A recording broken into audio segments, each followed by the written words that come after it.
it's lucrative for the politicians who make sure the laws stay in a way so they can be used in this way. You see? Because the criminals and the lawyers will profit from it. And therefore, the police participation in these crimes. The police are committing atrocities, helping commit crimes that are lucrative. Because they're lucrative, because they make money, and the investigators himself told me about this. The reason she does this, because it works. It works. People who prosper from using these techniques make sure the politicians who write the laws keep it in a way that they can carry out the scam using the laws that protect them and the police who protect them and help them carry out this scam, and it's prevalent in America.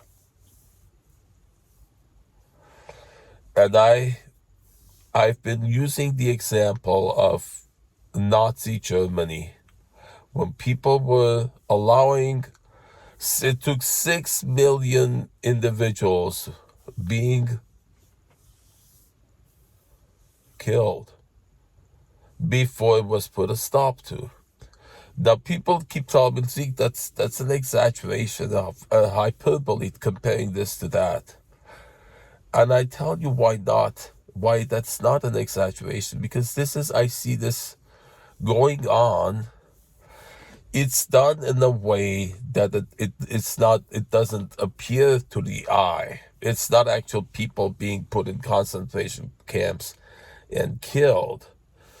But what I've been through, what me and my girlfriend have been through for 1 year, the agony we've gone through, the torture, the psychological torture we've endured, you would only understand it if you had gone through it. Okay, and the fact that it's been going on, all of her past victims, if you go and look at the places that she stayed and the people who are scared to talk about it, the victims who she did this to are scared to talk about it because they've been threatened, as I have, as my girlfriend testified in court. And these people who have threatened me, she brings into the house repeatedly, over and over, every night practically. The police still protect that as her right, as staying there as her visitors, you see, despite me repeatedly letting them know they're either her sex working clients or her criminal friends, her gang friends, who she prominently displays on the social media. And then people ask me, well, what exactly is the scam? So she triangulates using the police and using everybody else in that targeted individual's life, turns them against the individual, backing them up into a corner for month after month after month, until that individual takes an action to protect themselves, to get this person out of their house when nobody else will help.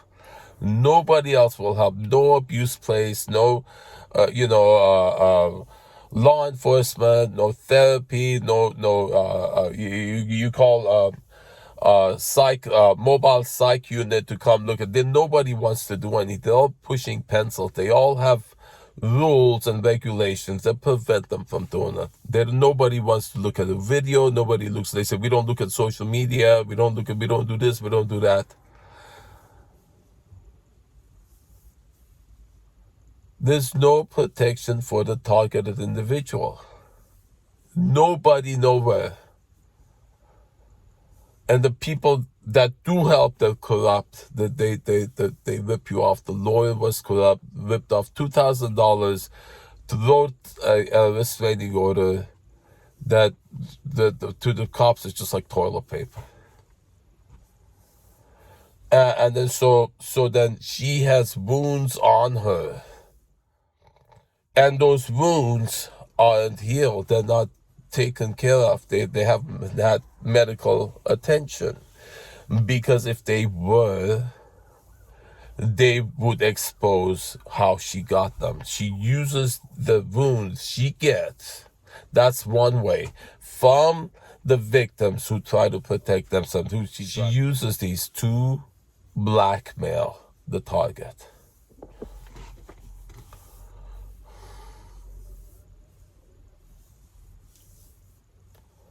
And there's a whole industry. When you go to a lawyer to ask for help to get this person out, and we are in the process of the eviction. It is tortuously slow, but there is hope that at some point we'll be at the end of the tunnel. The whole industry is called like cash for keys, which means the lawyers who, in order to help, so give me $10,000, I'll bribe her to get out, make an agreement with her to get out, but it'll have to be under the table. You see, they get an agreement. It's called cash for keys. The whole industry that help with this. So okay, so they prosper. The lawyers prospering from that. The criminals prospering that. The politicians are prospering from that. So they make sure the police play along. The police prosper from that. Do you see that? There's a whole segment of the population that they have income. They prosper from committing this atrocity. They do need some people in society to be working to do to function. You need food. When you go to the store, there's food. The services available. You need people to be functioning, but there's people feeding off of that, not by participating in society to contribute to it, but by torturing it. And the very definition of crime, but it's not done with a gun pointed at somebody. It's done using the police, gaslighting, threatening to sue, and witchcraft, which also the law doesn't recognize as a crime. All these arsenal of techniques.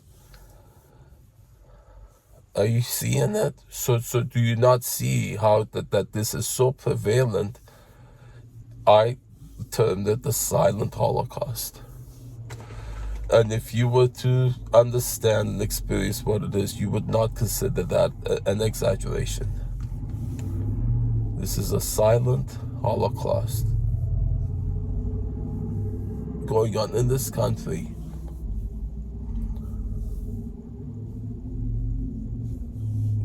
Carried out by the police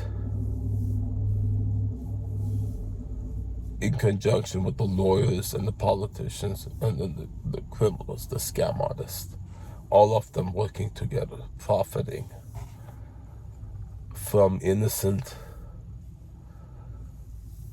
citizens such as I and my girlfriend. Wake up, America. Wake up to what's going on.